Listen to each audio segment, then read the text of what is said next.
আল্লাহ ও গো আল্লাহ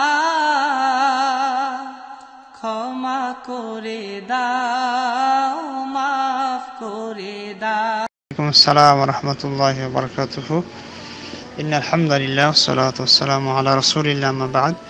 জাবির হোসেন ভাই সিলেট বাংলাদেশ থেকে জানতে চেয়েছেন যে সন্তানকে 2 বছরের উপরে দুধ পান করালে গুনাহ হবে কিনা এবং এটি ঠিক কিনা। তো যে সুন্দর প্রশ্ন করার জন্য ধন্যবাদ জাবির ভাইকে। তো যে মূলত এটি আল্লাহ তাআলা সূরা লোকমানের 14 নম্বর আয়াতে বলেছেন হাওলাইনি কামিলাইন, তথা 2 বছর দুধ পান করার কথা বলেছেন। অন্যত্রে সূরা আহকাফের 15 নম্বর আয়াতে বলেছেন সারা কে সালাসুনা শাহরা, তথা 30 মাসের কথা বলেছেন, প্রায় 2.5 বছরের বেশি। তো আর অন্যত্রে বাকারাতে বলেছেন যে তাদের সন্তুষ্টি চিত্তে তারা যখন দুধ ছড়াবে। তো এখানে মূলত একটি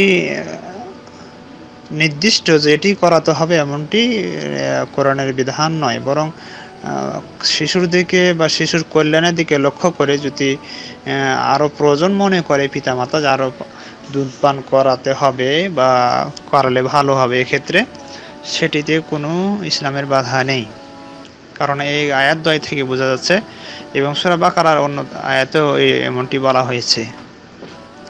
এজন্য এখানে কোনো 2 বছর বা 2.5 বছর বা 3 বছর এর উপর যদি পান করানো হয় সেক্ষেত্রে গুনাহ হবে না।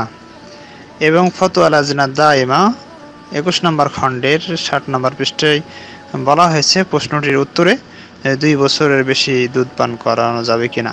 তারা বলেছেন এতে কোনো সমস্যা নেই, যদি তার ভালো এখানে লক্ষ্য করা হয় তাহলে খাওয়াতে পারবে। অনুরূপভাবে মাজাল্লাল বুহুত আল ইসলামিয়া 37 নম্বর খণ্ডের 329 নম্বর পৃষ্ঠায় এই ফতোয়াটি অনুরূপভাবে একই কথায় উল্লেখ করা হয়েছে, কোনো গুনাহ হবে না, খাওয়াতে পারবে।